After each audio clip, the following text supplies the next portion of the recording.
You think anybody still calls it the NX?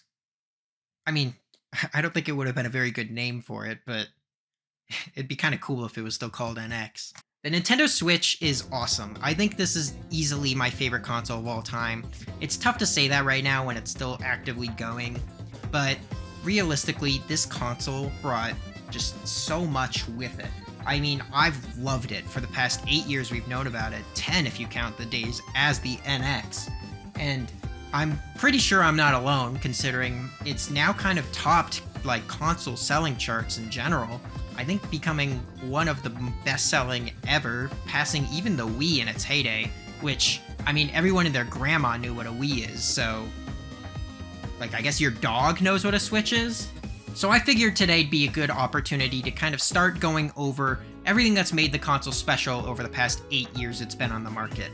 I want to go over pretty much everything that Nintendo has done major with it, and today we'll start with all of the hardware and everything that's kind of come with it over the past 8 years, revisions, updates, whatever has to do with the brick that's standing in front of me.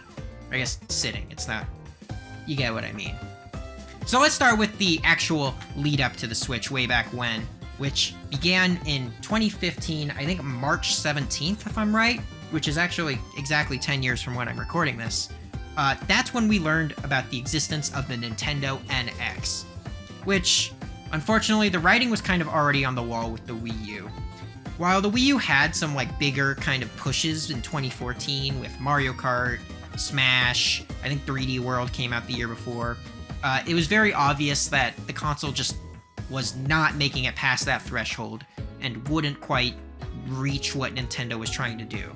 So after the release of Splatoon, it seemed pretty obvious that Nintendo was kind of ready to not walk away, but let the thing kind of fizzle out with smaller releases, Kirby and the Rainbow Curse, Star Fox, Yoshi. All of those releases would come out. They were pretty good to great to fantastic, but it was smaller releases, and I think after the NX's announcement, everybody kind of understood that this is where we were pushing to. And that meant that the next 2 years would be miserable until this thing came out. So 2015, after a pretty like lackluster E3 and some pretty rough releases, and then the next year, 2016, where Nintendo didn't even really have anything to show, they just wanted to show off Breath of the Wild, along with a ton of like smaller treehouse segments on like Mario Party Star Rush, Monster Hunter Generations. Wait a minute, those were 3DS games. Oh, Paper Mario Color Splash, which went perfectly for them. It was pretty rough. It was a rough 2 years. But finally, on that fateful, beautiful morning in October of 2016, Nintendo was just like, yeah, here's the NX trailer. What? Yeah, they just kind of dropped it. I remember the tweet dropping where it was like, yeah, we're going to show this off tomorrow. And everyone was like, oh, crap, okay, I guess it's time to see the Switch. And here it was, the Nintendo Switch. And that trailer is awesome. I think it conveys kind of exactly what Nintendo wanted from this console. I think it betrays exactly what Nintendo wanted from this console almost immediately. Where the guy is sitting on his couch looking at Zelda, and then the dog's barking at him, which my dog's probably going to bark at me soon. But the dog's barking at him. All right, fine. We're going to go out, but I'm taking my Switch with me. And then, boom, it all makes sense. Trailer shows off, oh, take your Switch with you for this, but then plug in for a competitive Splatoon game. Oh, take it with you to the basketball court. Play it with your friends. Take it with you on the airport. On the airport? On the airplane. Play it, whatever. That trailer kind of, I think, instantly made everybody understand what this thing was. And I was excited. I watched that thing over and over and over again. I remember I had some weird field trip going on that day, and I watched it a million times on my own time, and then I'd watch a bunch of people react to it when I had time again. I was trying to consume every bit of Switch information. Oh, the console shows a split second of cartridges. Oh my god, there's gonna be cartridges! It was crazy. It was not that crazy. It was a console reveal. But just like that, we also knew that Switch was coming really soon. It said spring 2017, and not long after, we got the presentation in January. And I think that presentation was really special because it showed that Nintendo was not going to approach this console the same way it approached the Wii U. While the Wii U was a lot more continuing the Wii's trend of like, oh, everyone can play it. Kids with Wiimotes, look at grandma can play it. It makes sense. And then the Wii U's advertising, I think, was kind of trying to harness that, but ended up kind of focusing more in the kid direction and the people direction instead of showing off the games. Nintendo was kind of already jumping onto that with just jumping out right at the gate. 3D Zelda, 3D Mario, Splatoon, all of those were instantly shown off on the Switch. And I think it already showed that Nintendo was not gonna let this thing instantly die. We were pushing it out the door. And it wasn't just that, though.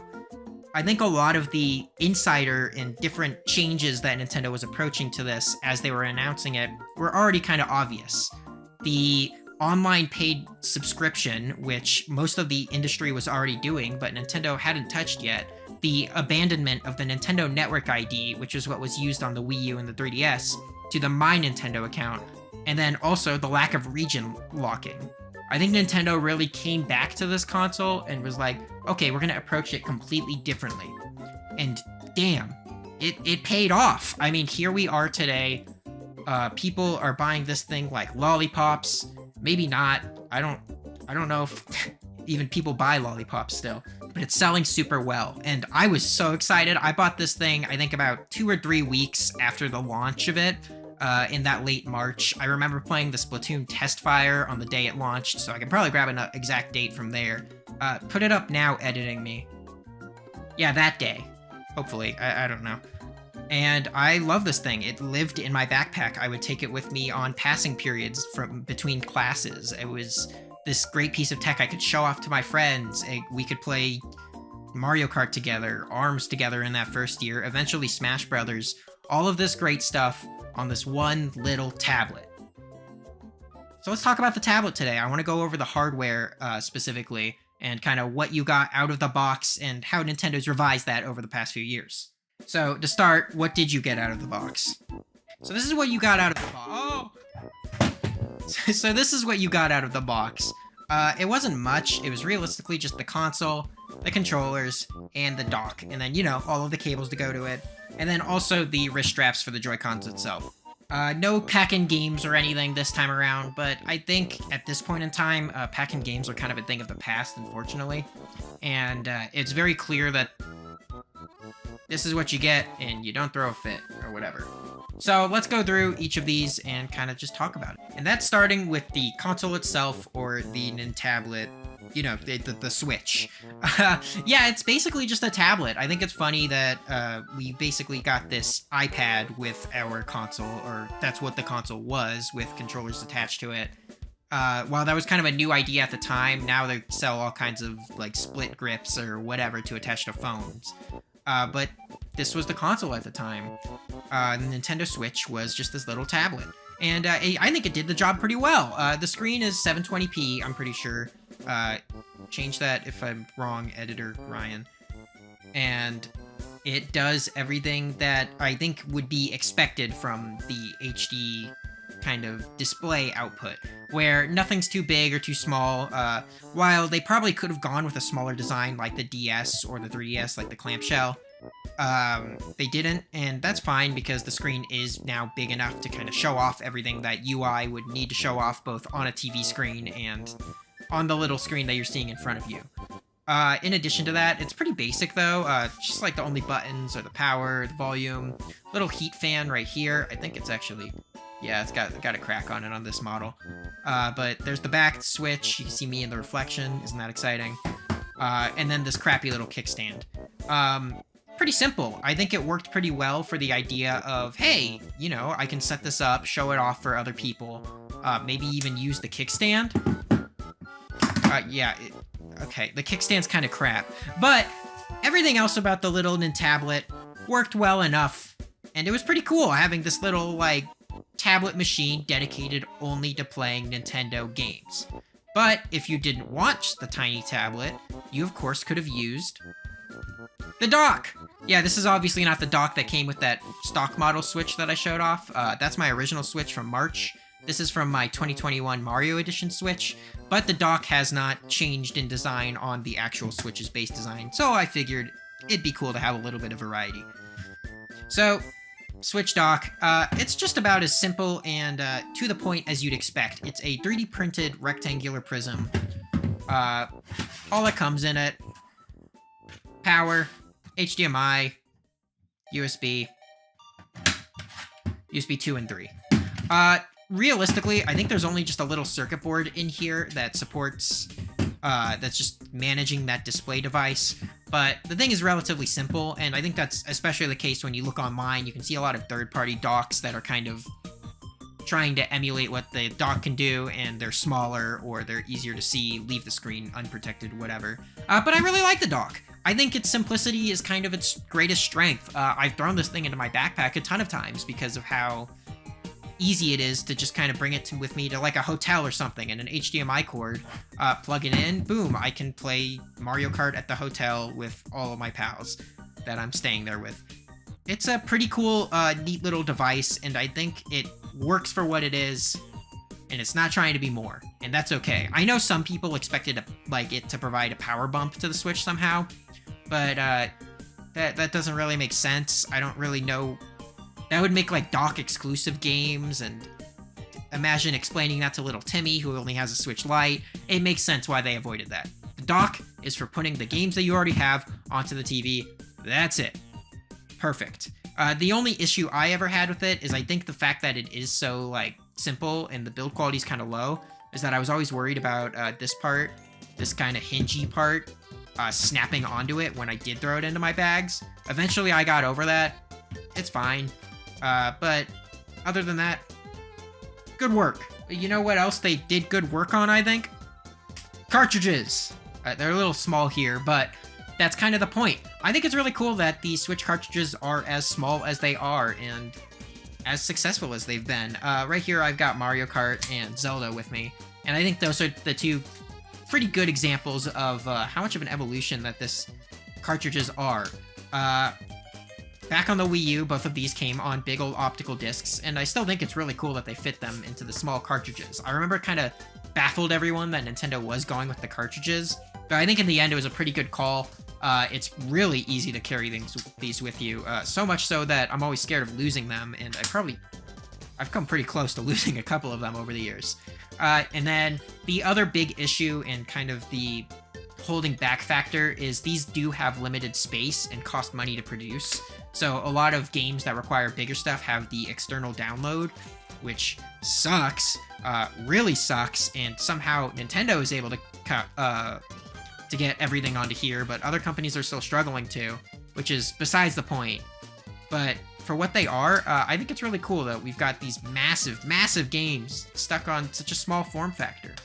So that's 3 wins for what came with the Switch. What is next? What knocked them out? Knock it out of the ballpark. Home run did they have? Uh-oh. The Joy-Cons are okay. I don't think the Joy-Cons are bad. A lot of people like to argue that these are like some of the worst like accessories that have ever been made or whatever.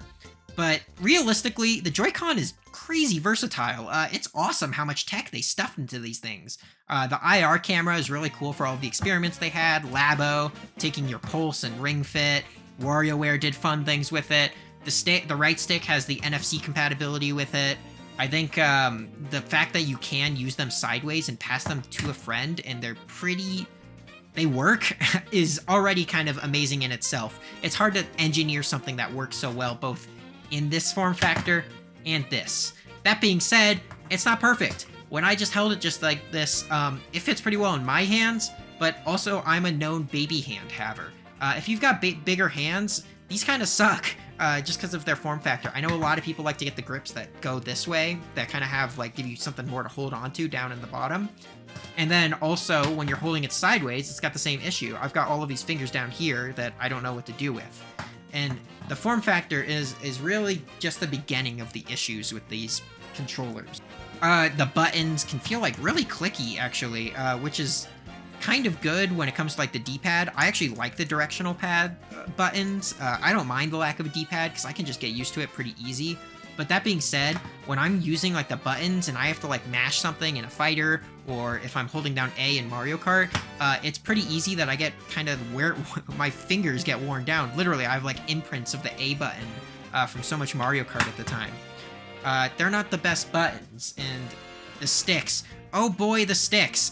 Everybody had issues with the sticks. Every single Joy-Con I have on this desk right now has drift, without a doubt.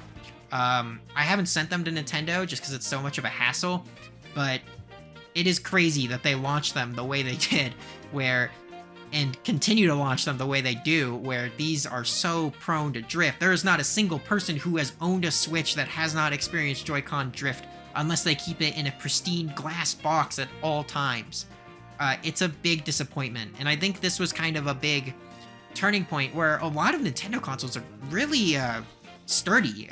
I know the Game Boy in particular made it all the way up to Mount Everest, and they have that thing like on display in Nintendo New York, I think. But for whatever reason, they just gave up on the Nintendium or whatever they used to make everything so sturdy for these, and they're just crappy.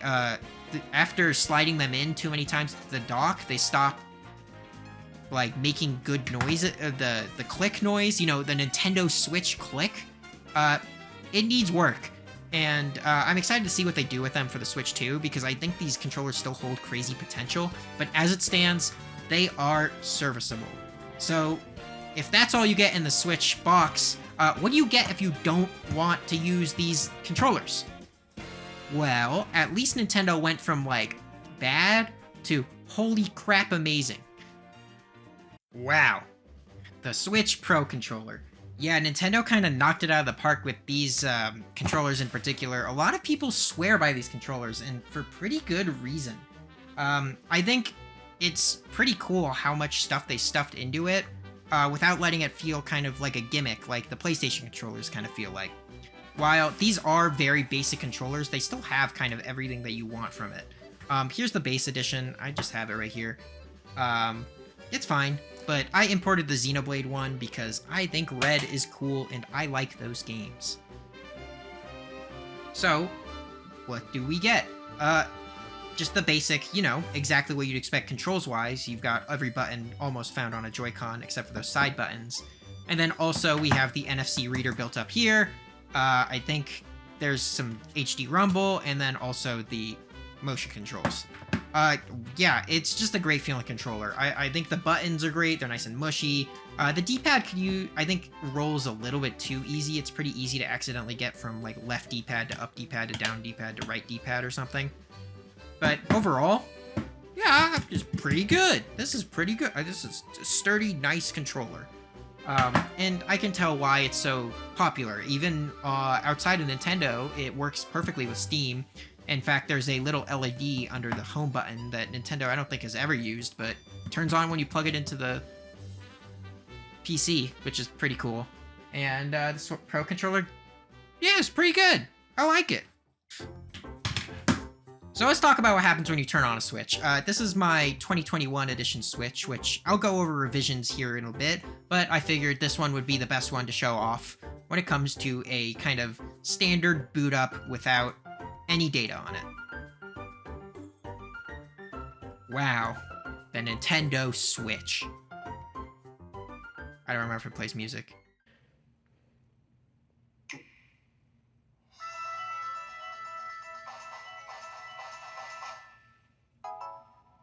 Doesn't get more exciting than that. Wow. They want to show off the magic of the Switch, but quite frankly, I'm not here for it.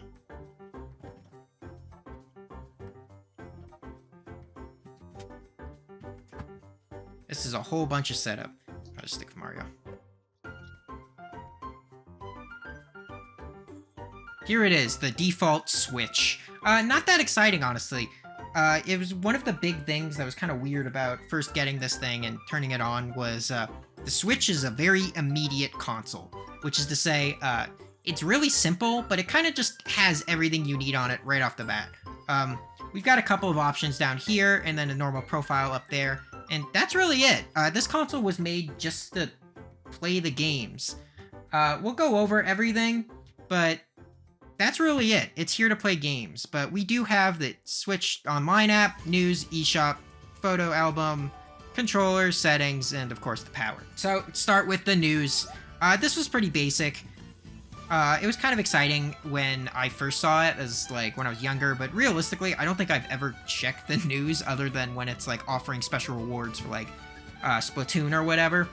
But it kind of just acts as a easy way to get your news for whatever game you're doing, which I feel like people are already doing through other means, and maybe it's nice for a kid who doesn't have access to like social media or something.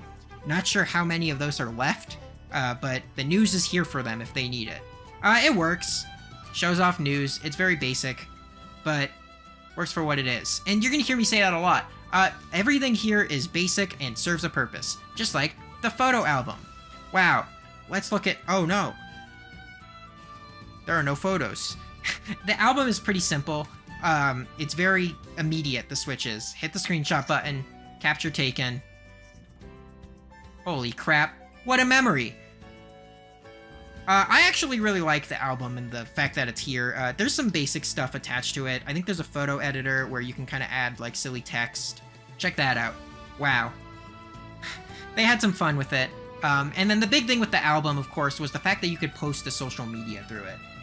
It was pretty cool just to be able to have an album that you can post to. I was on Xbox before this, and I found that if you ever wanted to post something from the Xbox like content app, everything was so slow. You had to go to your gallery, link it to your profile or whatever. Because of the way the Switch's UI is so simple, it's very easy. It was just post to social media. That being said, that was in 2017. Now that we're in 2025 and Twitter sucks or doesn't exist anymore, Facebook is also evil, and technically, I don't know, is meta. This poor album has nowhere to be shown off. I really like the fact that you can show off all your memories throughout the years. My other Switch will show it off better. Here it is now. Wow! Woohoo! Hopefully I did this in.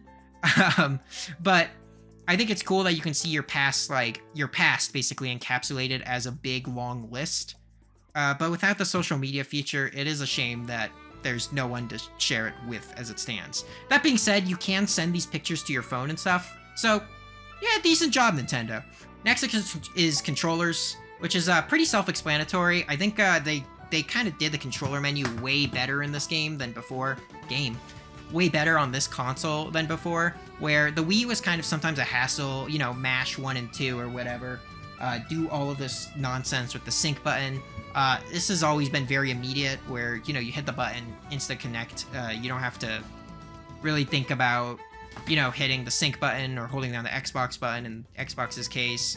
It just connects, which is good in some cases. Other times it kind of just turns on controllers while they're like jangling around in my backpack or whatever. But very basic menu, you know, pair the new controller. Sometimes you do need to use the sync button for that, but the sync buttons are never hard to find on these consoles, and they're never hard to push. There's the one there. I think it's on the top on the Pro Controller. And then also, check this out. I don't know if you can hear that, but it's vibrating enough to make a noise. Cool little feature. Very basic, again, but serves the purpose, again. As for settings, again, it was just everything you need generally. The only one thing in here that kind of threw everyone for a loop is the fact that themes can be customized on the Switch. We've got black and white. I'll leave it on white right now just because that's recording a little bit better.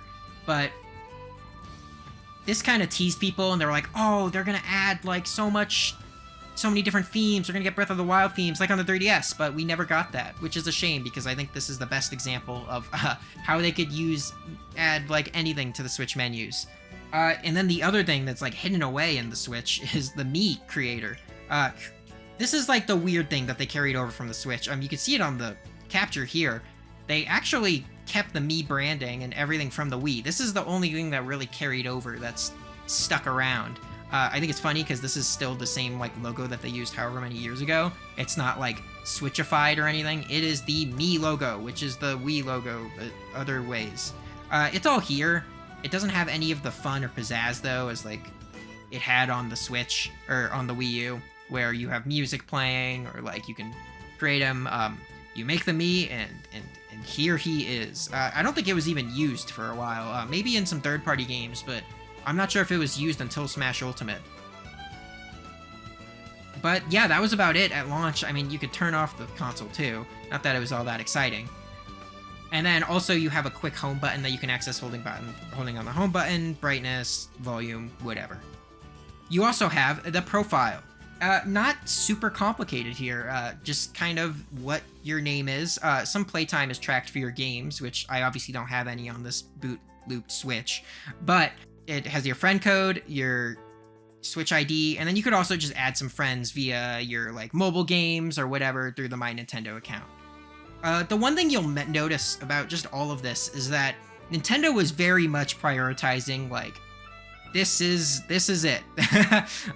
They wanted this thing to be fast, I think, is the big primary purpose of it all. It's very immediate, anything you try to do on it. You want to play a game? Turn it on, play the game. Whatever. Hit the home button, you're out of the game. Power it off, it's asleep. Oh, how hard is it to power back on? You hit the power button, you're back. That's all there is to it. It's very obvious they were prioritizing it, but it did mean that they lost a little bit of that Nintendo magic where, you know, we had eShop music, we had the Mii Maker music, and nowhere is that more obvious to me than the eShop, and we're gonna actually jump to another Switch for this.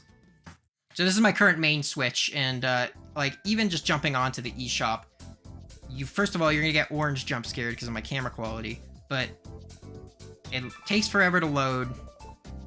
We're here. It's not terrible just because you can kind of make out like, yeah, it's awful. I lied. It's just super slow. The content stuff they put on here too is really, really poor quality. I bet you if I just jump onto recent releases here, we can instantly get something that's not... Okay, yeah, see, this is like some AI game slop or something. I wish that Nintendo put a lot more into this. The eShop is slow, it's got no content moderation, it's got no music, it's got nothing. But I guess it works, and the same could be said for the Switch Online app here too, which is also exceedingly simple, and really only serves as a way to change your profile icon here, which is pretty cool, actually. I think that's the one thing that they have added that's like super notable over the years is the profile icon changing system, where you can spend your silver points to kind of get some different icons and maybe change things up a bit. You can tell I'm changing it up a crazy amount. Frog. Boo. Wait. Boo. Mr. Saturn.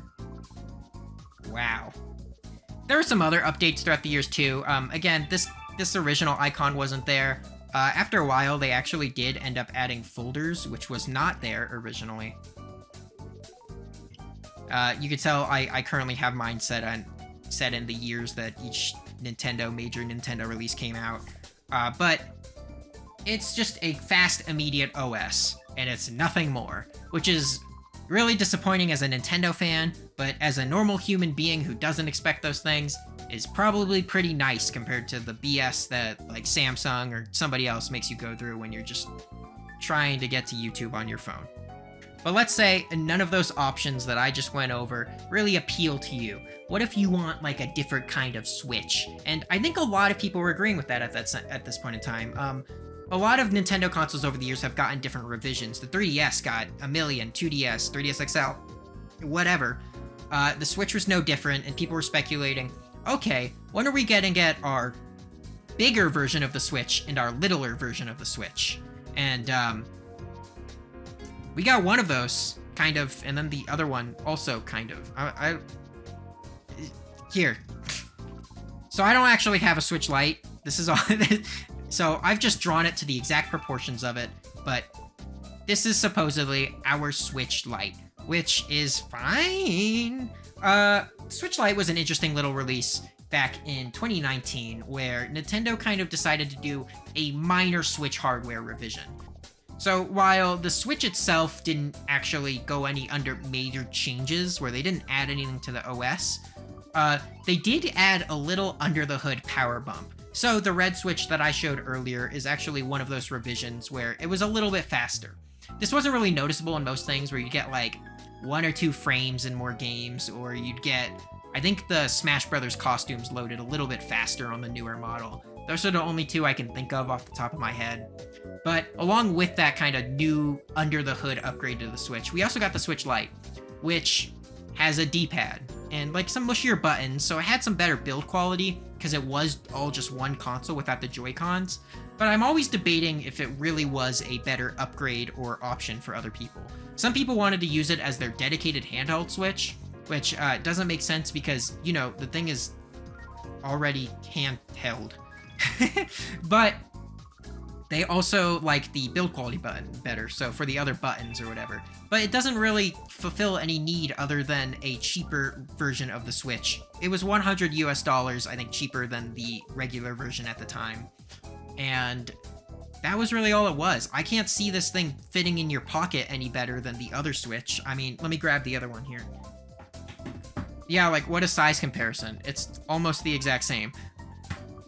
So, how are you going to get this to fit in your pocket or take it with you? Unless... No. Okay, but what about the beefier version of the Switch? We got that under-the-hood version, but when is Nintendo really going to come out with all the stops and give us our Switch Pro?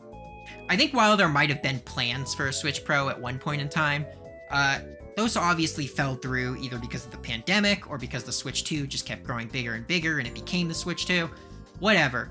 So this is what we got instead, the Nintendo Switch OLED, which released at $50 more than a regular Switch. And I think this is probably the best Switch you can buy. Just to start out, the screen is better. The OLED screen does look nicer. I don't think it's something that, like, you see the OLED and you're like, oh my god, I can't live without this forever. But it serves a purpose, and I think it looks great when you actually do see it in person. And so, yeah, it works. And then also the dock got a minor upgrade as well. I obviously have the Zelda edition here, so it looks kind of fun. But under the hood, actually the dock thing pops off instead of being an angle. And under here, we've got an HDMI power and then an Ethernet cord instead of our USB cord. USBs are still on the side though. But that was really it for the Switch OLED, which had the same internals as the Switch revision. As for console revisions in general, obviously I bought 2 of them. This is usually the only time I'll consider upgrading my console is like, hey, if there's a new version of it that makes it look cooler. So again, I have the Zelda OLED and then the Mario Switch, which realistically is just an all-red Switch, which is cool because they never really did it again. But also it's not all that exciting. And for some reason the kickstand is black. I don't know why the kickstand's black. But those were my Switches throughout the years, and I've loved this console. I'd love to talk more about it, and so next week we're actually going to go over Year 1's releases of the Switch games, which is a whole bunch of these, and more. So, join me then. We'll talk about the Switch then, and we'll get all of our Switch out before the Switch 2 comes, well, out. But until then... maybe they will add custom themes. You never know.